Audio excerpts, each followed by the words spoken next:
eyes in the sky, gazing far into the night. I raise my hand to the fire, but it's no use, 'cause you can't stop it from shining through.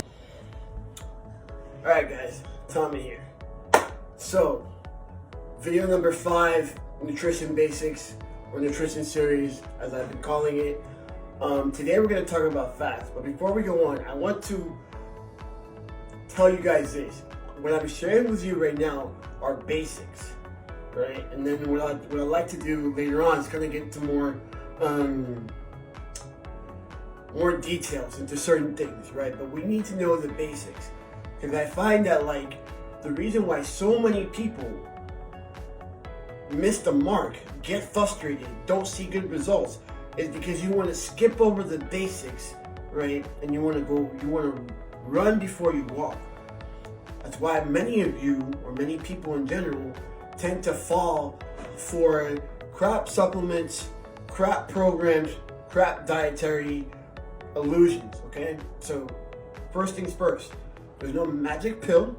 I don't care whether you're enhanced or you're not. There's no magic anything. It all takes consistency and hard work. The reason why we need to know these things is you can figure out what works for you.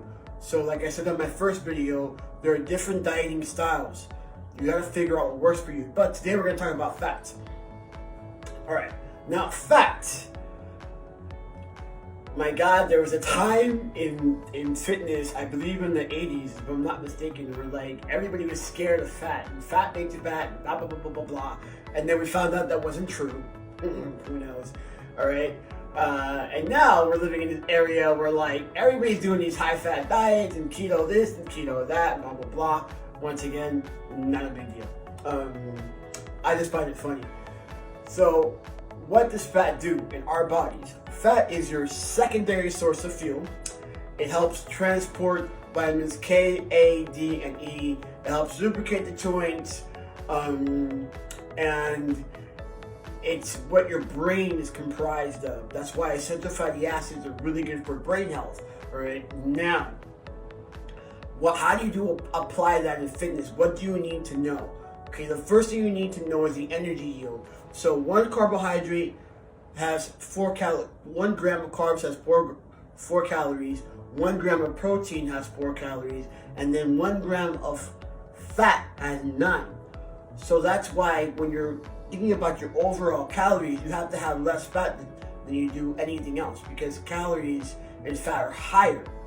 The cool thing about fat is that fat promotes satiety. That is why it's so good for dieting, okay? Because you eat fat and it helps you feel full longer, all right? And because it has a higher energy yield, you kind of have a little bit more energy than you would, let's say, on a completely high carbohydrate diet. However, it all comes down to a matter of taste. I myself tend to like a little bit more carbs in my diet, and I do not cut out my carbs till some damn coach tells me I have to when I'm about to compete. That's when we start playing with that, right? I've had clients get very good results on high carbohydrate diets. I've had clients get very good results on low carbohydrate diets. It really doesn't matter in terms of results per se. What matters is calories in, calories out, and then using certain nutrients at certain times for certain things. For example, I know that if I'm in a lower calorie diet and I get hungrier throughout my day, the first thing I start looking at is if I had enough fat in my diet. Right? That's the first thing. I don't necessarily knock out my carbs. I just figure out whether I have more fats in my diet. And if I don't have enough fats, then I add a little more healthy fats in my diet. Where you really have to be careful with fats is saturated fat and trans fats. Of course, we know trans fats are the devil. They hurt your heart and they cause all sorts of issues. So you're going to stay away completely from trans fats. You have to be careful with saturated fats because they're also not heart healthy, right? And you would do some more like healthier fats, such as coconut oil, olive oil, avocado oil, so on and so forth, all right? You can look that up, what are the healthier fats. Nuts are also a good source of fat. Flaxseed oil, you catch my drift, okay? Now, when you're thinking about olive oil, something people don't know about olive oil. Olive oil was actually not created to cook in. It actually turns into saturated fat once you cook it.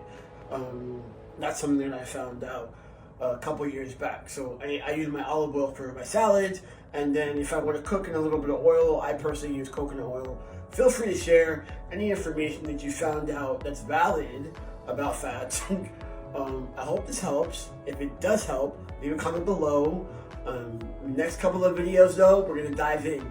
So I'm going to be talking about, I've been seeing a lot of videos in terms of like gaining weight for hard gainers. So we're going to talk about gaining weight for hard gainers in the next video that I'm going to do, because it is very different. Actually, backtrack. We'll talk about gaining weight in general. What's good for hard gainers and what's good for guys like myself that we look at a piece of food and we just get fat. All right? Peace out. Have a great day.